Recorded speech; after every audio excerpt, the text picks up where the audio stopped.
အားလုံးပဲမင်္ဂလာပါကျွန်တော်ရဲ့ horror by reaction နဲ့ပြန်လဲကြိုဆိုလိုက်ပါတယ်အဲ့ဒီနေ့ကိုကျွန်တော်ဘယ်တော့မှမေ့မှာမဟုတ်ဘူးလွန်ခဲ့တဲ့12နှစ်လောက်ကကျွန်တော်ဘဝရဲ့အဆိုးအဆုံးအချိန်တွေပဲကျွန်တော်ကလူသွားလမ်းဘေးမှာအိပ်ရတယ်စားဖို့တော့ပေါင်ပေါင်တစ်လုံးသာရှိတယ်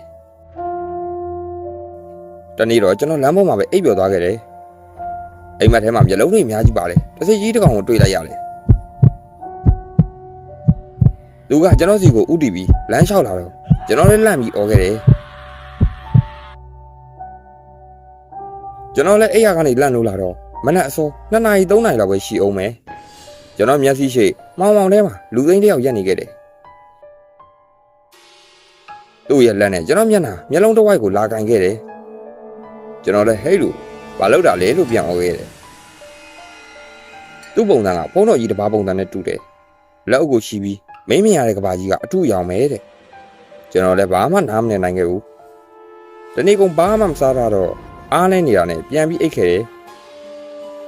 နောက်တနေ့တခြားအင်ဂျီယာမဲတွေတီတိုပြောနေတဲ့စကားတန်ကိုကြားခဲ့ရတယ်အဲ့ဒီနေတဲ့အင်ဂျီယာမဲတွေရဲ့မျက်လုံးကိုထွင်ယူနေတဲ့လူရှိတယ်ဆိုတဲ့အကြောင်းပေါ့မင်းတို့ဘာကြောင့်ပြောနေကြတာလဲငါအဖြစ်နဲ့နည်းနည်းဆင်လို့ငါ့ကိုပြောပြနိုင်မလားလို့ပြောခဲ့တယ်လူပြောပြတဲ့အကြောင်းကလူတစ်ယောက်ရှိတယ်လက်ထဲမှာဓမြောင်းလို့အရာကိုကင်ထားပြီးလမ်းမှာတယောက်တည်းအိတ်နေတဲ့အင်ဂျီယာမဲတွေရဲ့မျက်လုံးကိုနှုတ်ယူသွားတယ်သူ့ကိုလူများခေါ်ကြတာတော့မျက်လုံးတစ်စီးလို့ခေါ်ကြတယ်ခဏကြာကျွန်တော်တုံ့လောက်သွားခဲ့တယ်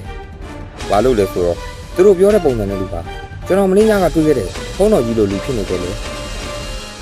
အခုမှကျွန်တော်သတိထားမိသွားတယ်တချို့အင်ဂျီယာမဲတွေကမျက်စိတွေထုတ်ခံထားရတာပဲဒါပေမဲ့သူကမျက်လုံးကိုပဲထုတ်ယူတာအသက်ကိုတော့လုံးဝမတက်ဘူးတဲ့တနေ့အဲ့လူကအင်ဂျီယာမဲတယောက်ရဲ့မျက်လုံးကိုထုတ်ယူပြီးရင်အင်ဂျီယာမဲကသူ့ကိုမတက်ပါနဲ့လို့ပြောခဲ့တယ်အဲ့ဘိုးတော်ကလူတက်တယ်ဆိုတာကောင်းတဲ့အရာမဟုတ်ဘူးတဲ့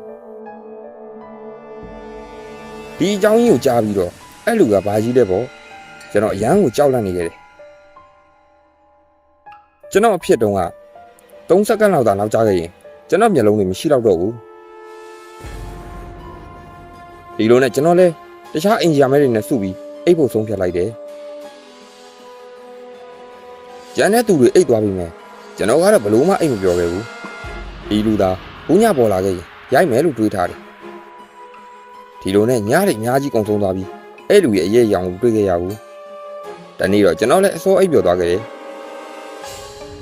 ည2နာရီလောက်မှာအင်ဂျီယာမဲတဲကလူတယောက်ရဲ့အော်တန်ကြီးကိုကြားခဲ့ရတယ်ဒိုင်နာကလူတွေလည်းအကုန်လန့်ကုန်တယ်အောင်ငူနေတဲ့အင်ဂျီယာမဲကသွေးရိုင်ထဲမှာလူးလိမ့်နေတာကိုမြင်ခဲ့ရတယ်သူ့ရဲ့မျက်လုံးတွေကိုထုတ်ကန်လိုက်ရတာပဲအဲ့ဒီအချိန်မှာနောက်ဘက်လမ်းချင်းလေးတွေကိုအဲ့လူပြေးသွားတာကိုတွေးခဲ့ရတယ်ဘုံမှာမျက်လုံးတစ်စီပဲအဲ့လူနောက်ကိုလိုက်လို့တခြားလူတွေကိုအော်ပြောခဲ့တယ်ခဏကြာလူနာတင်ငါးကိုခေါ်ပြီးအဲ့လူကိုဆေးရုံကိုပို့ခဲ့တယ်ဒါတွေကကျွန်တော်အပြစ်တွေပဲကျွန်တော်သာအိတ်မပြောခဲ့ရင်ကျွန်တော်သာတေချာဆောက်ချောက်ခဲ့ရင်အဲ့လိုမျိုးလုံးတွေမဆုံးရှုံးနိုင်တော့ဘူးကျွန်တော်တို့လည်းဖြစ်တဲ့အကြောင်းတွေရဲကိုအကုန်ပြောပြခဲ့တယ်ကျွန်တော်အခုချိန်အရန်ကိုကြောက်လန့်နေခဲ့တယ်တာဝန်မကျေဘူးလို့ခံစားရတယ်နောက်နေ့ကျွန်တော်အလုပ်ကိုကြိုးစားလုပ်တယ်ပြီးတော့အိမ်လေးတစ်အိမ်ငှားနေခဲ့တယ်အခုဆိုကျွန်တော်ဘဝကကောင်းမွန်စွာဖြတ်သန်းနေခဲ့ပါတယ်ဘေးရမှာကျွန်တော်တကယ်ချင်းအင်ဂျီယာမဲတွေစီကိုအလဲသွားခဲ့တယ်သူတို့စီကနေမျက်လုံးနှုတ်ယူတဲ့ဘိုးတော်ကြီးကိုရဲတွေဖမ်းသွားတယ်ဆိုတဲ့သတင်းကိုကြားခဲ့ရတယ်သူရဲတွေကိုပြောပြခဲ့တာကကဘာကြီးဘော်ကလူတွေအတွက်မျက်လုံးဆိုတဲ့အရာကိုမလိုဘူးတဲ့ငါကသူတို့ကောင်းဖို့အတွက်လုပ်ပေးခဲ့တာတဲ့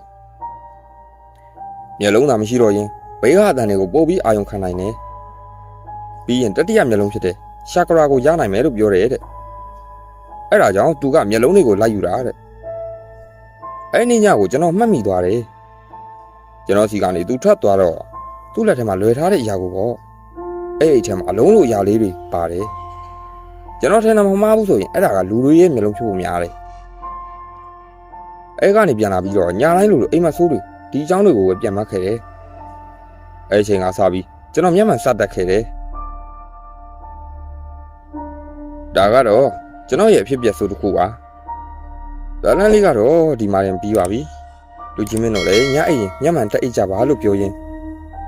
ကျွန်တော်ရဲ့ horror story လေးတွေကိုနှစ်သိန်းကျွန်တော် channel လေးကို like and subscribe လုပ်ပြီးတော့ကြပါဦးဗျ